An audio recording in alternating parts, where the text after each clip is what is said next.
Genius Zirakpur के video lecture series में आपका स्वागत है। आज हम class 10 science chapter 9 light reflection and refraction करेंगे। ये 30 सॉल्व क्वेश्चन करेंगे हम और 5 अनसॉल्व करेंगे, आपको देंगे सॉल्व करने के लिए। चलिए शुरू करते हैं। Question 1, an object at a distance of 0.5 in front of a plane. देखिए, जब भी डिस्टेंस प्लेन के फ्रंट में ऑब्जेक्ट आएगा तो वो पोल प्लेन के ऊपर पोल होता है, तो जो भी डिस्टेंस मिरर से पहले आ जाएगा तो वो नेगेटिव डिस्टेंस हो जाएगा।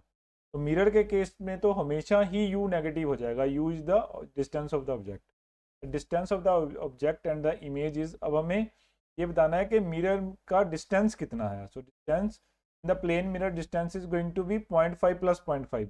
0.5 की दूरी और 0.5 आगे है, 1 मीटर का डिस्टेंस हो जाएगा ऑब्जेक्ट और इमेज के बीच में।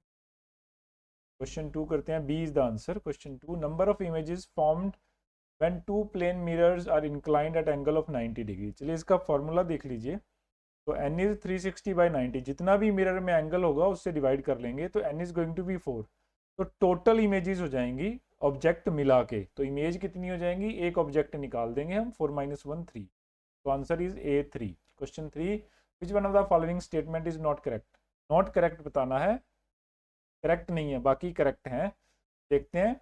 तो concave mirror is often used in search of light और टॉर्च। तो जो टॉर्च की लाइट होती है उसमें जो है कनकेव मिरर यूज किया जाता है। ये देखिए, कनकेव मिरर के सेंटर में लाइट सोर्स होता है और लाइट सोर्स पीछे की तरफ जाता है और वापिस आता है पैरेलल लाइट में, तो उसमें पैरेलल लाइट निकलती है, इसलिए टॉर्च में यूज किया जाता है। So answer is C. Question 4, the image formed by convex mirror. अब हमने ये बताना है कि कन्वेक्स मिरर की कौन सी इमेज होती है। Convex mirror always form virtual and erect image. तो इरेक्ट इमेज होती है, सीधी होती है। कन्वेक्स मिरर को हम कहाँ यूज करते हैं, जितने भी गाड़ियों के साइड मिरर होते हैं उनमें हम कन्वेक्स मिरर यूज करते हैं, जिसमें इरेक्ट इमेज आती है, सीधी आती है। जैसे पीछे ऑब्जेक्ट आ रहा है वैसा ही ऑब्जेक्ट हमें सामने दिखाई देता है। तो answer is B. Question 5, in the case of erect object having inverted image the linear magnification B. जब भी आपका मैग्निफिकेशन नेगेटिव हो जाएगा तो आपका इमेज उल्टा हो जाएगा, माइनस में उल्टा हो जाएगा इमेज। तो क्या हो जाएगा, नेगेटिव हो जाएगा, बी नेगेटिव। अगर पॉजिटिव होगा तो उसका ओरिएंटेशन सेम रहेगा इमेज का और ऑब्जेक्ट का। क्वेश्चन 6 चलते हैं, if the object lies symmetrically and number of images formed are 9। Same जो क्वेश्चन हमने पीछे किया जिसमें वो एग्जांपल लिया। तो therefore the two planes are kept an angle. अब इसमें एंगल निकालना है। तो 9 इमेज बनी है, 9 9 + 1 कर लेंगे, 10 हो जाएगा total. n image plus 1 is equal to 360 by angle. तो एंगल हमें निकालना है। एंगल इज 360 डिवाइडेड बाई 9 + 1, तो 36 डिग्री आ गया। Answer is C. Question 7, reciprocal of a focal length of a lens gives. देखिए, जो आप आई ग्लासेस लगाते हैं पावर वाली, उसकी पावर जो होती है 1/f के बराबर होती है, तो उसको डायप्टर बोला जाता है टेक्निकल लैंग्वेज में। अदरवाइज वो 1/f है। This is known as power, power of the lens. तो power is 1/f, answer is A power. Question 8, the relation r is equal to 2f holds true. अब हमें ये बताना है कि ये वाला रिलेशन किस चीज के लिए होल्ड गुड करता है। कनकेव और कन्वेक्स मिरर की डेफिनेशन ये कहती है कि कनकेव मिरर वो मिरर होता है जो लाइट को कन्वर्ज करता है और कन्वेक्स मिरर लाइट को डाइवर्ज करता है। लेकिन वो सफेरिकल या नॉन सफेरिकल कुछ भी हो सकता है, उसमें उसने सफेरिकल नहीं लिखा है। ऑल्दो हमारे सिलेबस में सफेरिकल मिरर्स हैं, लेकिन ये नॉन सफेरिकल भी हो सकता है। कनकेव और कन्वेक्स का कर्वेचर नॉन सफेरिकल भी हो सकता है। तो इसके लिए जो आंसर होगा वो ऑल सफेरिकल मिरर्स के लिए हो जाएगा। मिरर सफेरिकल होना चाहिए, चाहे कनकेव हो चाहे कन्वेक्स हो, तो उसके लिए फॉर्मूला होल्ड गुड करता है। अगर आपकी सरफेस सफेरिकल नहीं है तो ये फॉर्मूला काम नहीं करेगा। तो answer is all spherical mirror. Concave और कन्वेक्स को इसलिए नहीं लिया गया है क्योंकि उसने इसके साथ सफेरिकल मिरर नहीं लिखा है। ये answer is C, all spherical. Question 9, magnification greater than unity. अब पहले हमने देखा कि अगर साइन नेगेटिव हो जाएगा तो इमेज इन्वर्ट हो जाएगी। अब हम देखेंगे अगर वैल्यू 1 से बढ़ जाएगी तो क्या हो जाएगा, इमेज बड़ी हो जाएगी। इमेज बड़ी हो जाएगी ऑब्जेक्ट से। अगर 1 से कम हो जाएगा तो ऑब्जेक्ट से छोटी हो जाएगी। So answer is B, size of the image is smaller. Greater than unity होगा तो उल्टा होगा, इमेज बड़ी हो जाएगी because magnification is 2। Answer print गलत हो गया। Question 10, a man having height 2.5 metre, he observes the image height is 1 metre erect. ये अब मैन की हाइट 2.5 है, इमेज 1 है, तो 1/2.5 हो गया। तो then the mirror used is, देखिए ये प्लेन नहीं है, प्लेन होगा तो ऑब्जेक्ट और इमेज बिल्कुल सेम साइज के होंगे, तो ये कन्वेक्स या कनकेव में से एक है। तो diminishing erect image is formed by convex mirror. जब वैसे पहले भी मैंने आपको बताया, गाड़ियों का जो साइड मिरर होता है वो कन्वेक्स मिरर होता है।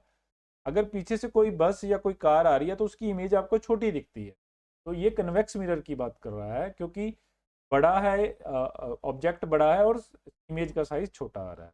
Sir is B convex. Question 11, where should an object be placed in front of the convex lens to get the real image of the size of the object? देखिए हमने figure में दिखाया है, तो आपने क्या करना है, साइज को बराबर करना है। अगर आप 2f पे प्लेस कर देंगे at the twice of the focal length, तो आपको सेम साइज की इमेज मिलेगी। जैसे जैसे आप f से 2f करते जाएंगे इमेज छोटा होता जाएगा।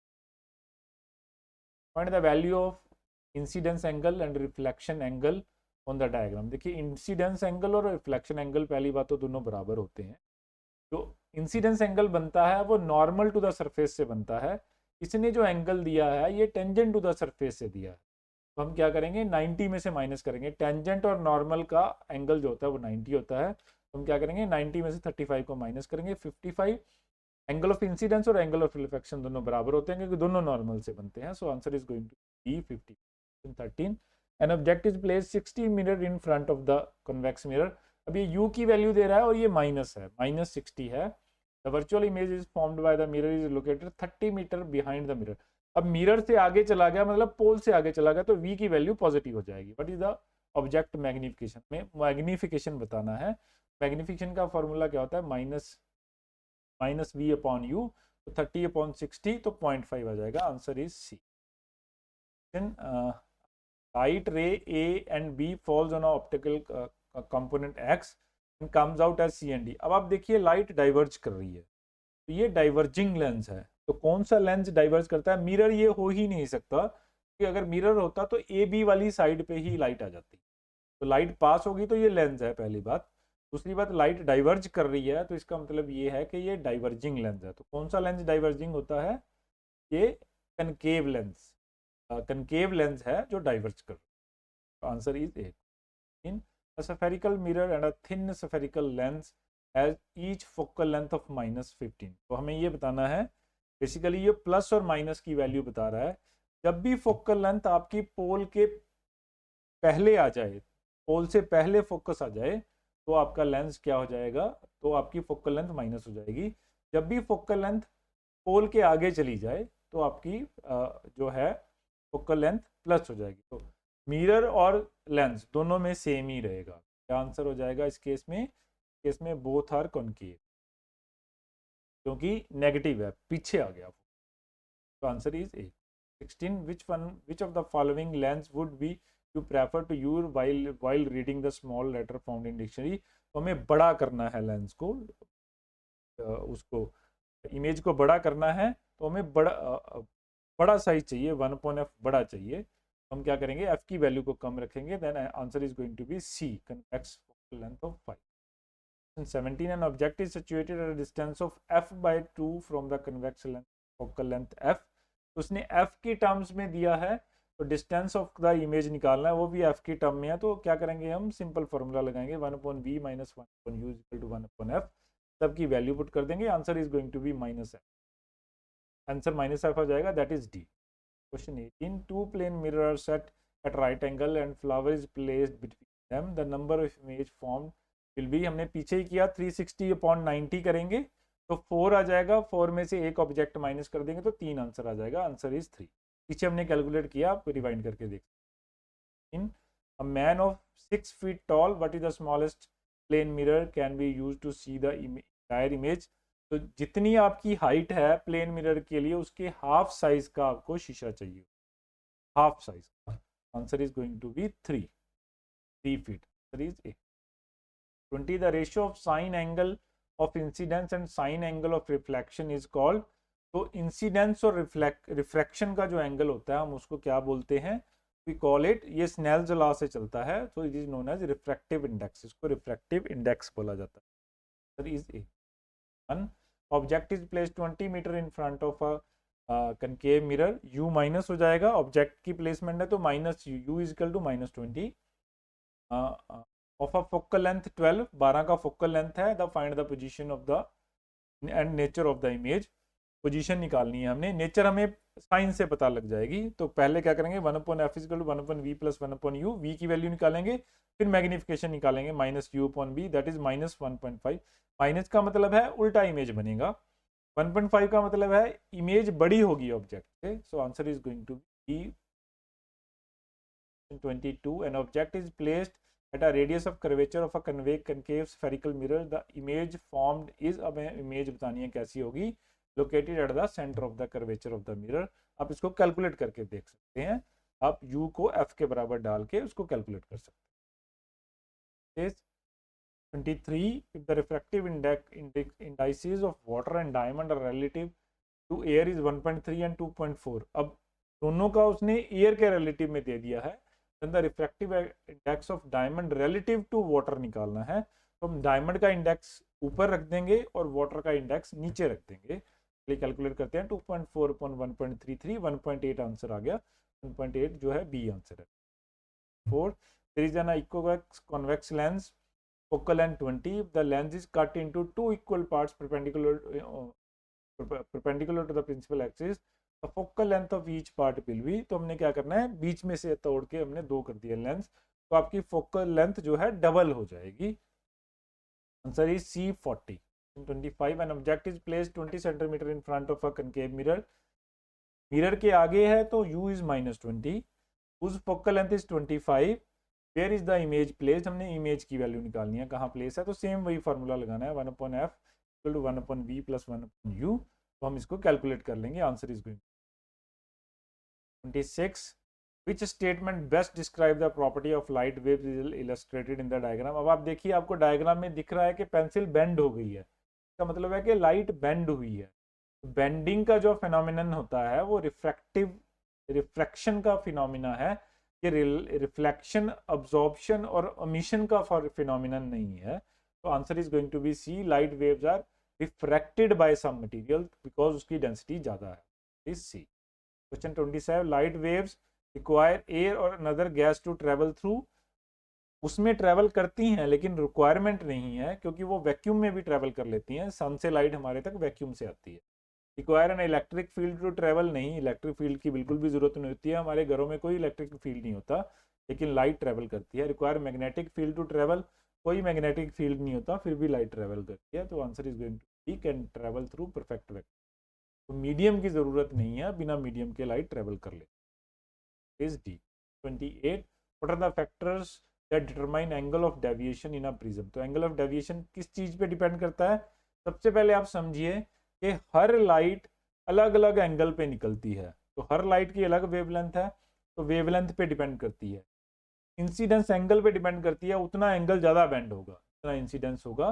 देन एंगल ऑफ इंसिडेंस कितना है और एंगल ऑफ प्रिज्म कितना है, जितना एंगल ऑफ प्रिज्म चेंज होगा उतना आपका आउटपुट एंगल भी चेंज हो जाएगा। तो D, all of the above.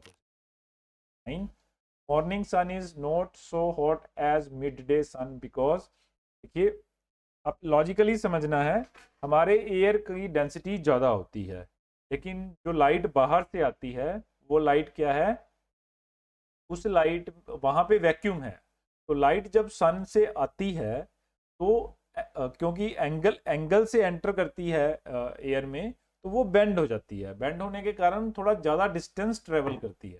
ज़्यादा डिस्टेंस ट्रेवल करने के कारण जो मॉर्निंग और इवनिंग का सन होता है वो थोड़ा माइल्ड रहता है, क्योंकि उसमें हीट ज़्यादा दूर ट्रेवल करके आई है, इस कारण से थोड़ा हीट कम हो जाती है। लेकिन नॉर्मल डे में क्या होता है कि लाइट बिल्कुल स्ट्रेट आ रही होती है, तो स्ट्रेट आने के कारण जो है पाथ थोड़ा कम हो जाता है, जिससे वो लाइट की बढ़ जाती है।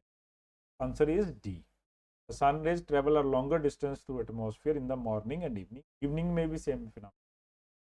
Question 30, a number of images of a candle flame can be seen in a thick plane mirror। अब मिरर प्लेन और थिक होगा तो ब्राइटेस्ट इमेज कौन सी होगी, सेकंड वाली इमेज ब्राइट हो जाएगी, दो इमेजेस बनेंगी, एक पहले से एक दूसरे। चलिए अब हमने 30 क्वेश्चन कवर कर लिए हैं और उसका डिटेल में आंसर भी कवर कर लिया। हम आप 5 क्वेश्चन आपको प्रैक्टिस के लिए दे रहे हैं, So P1 is ray of air enters the water through the thick layer of glass placed water below. After passing through the glass, it again comes out in the air medium. The final emergent ray, अब जो incident ray है और emergent रे है उन दोनों का आपको रिलेशन बताना है. P2 चलते हैं. A concave spherical mirror has a radius of curvature 100. What is the focal length? Radius of curvature दे रखा है आपको, रेडियस ऑफ कर्वेचर और फोकल लेंथ का रिलेशन बताना. ठीक. Light incident in air water interface at an angle of 25 to the normal. What is the angle of refracted ray with the normal? हमें angle of refracted ray बताना है कि refraction का क्या angle होगा. P4 the layer length shown below is made up of different transparent material. तो आपने बताना है को क्या है, एंगल क्या है उसका. P5 is a point object is placed on the axis. The object will form. अब एक्सिस के ऊपर, प्रिंसिपल एक्सिस के ऊपर प्लेस किया है तो ऑब्जेक्ट कैसी इमेज फॉर्म करेगा. चलिए class 10 science chapter 9 light reflection and refraction के हमने 30 क्वेश्चन और 5 प्रैक्टिस क्वेश्चन आपके साथ डिस्कस कर लिए हैं. अगर आपको कोई भी कंफ्यूजन है तो आप हमें, आपका वीडियो देखने के लिए बहुत बहुत धन्यवाद.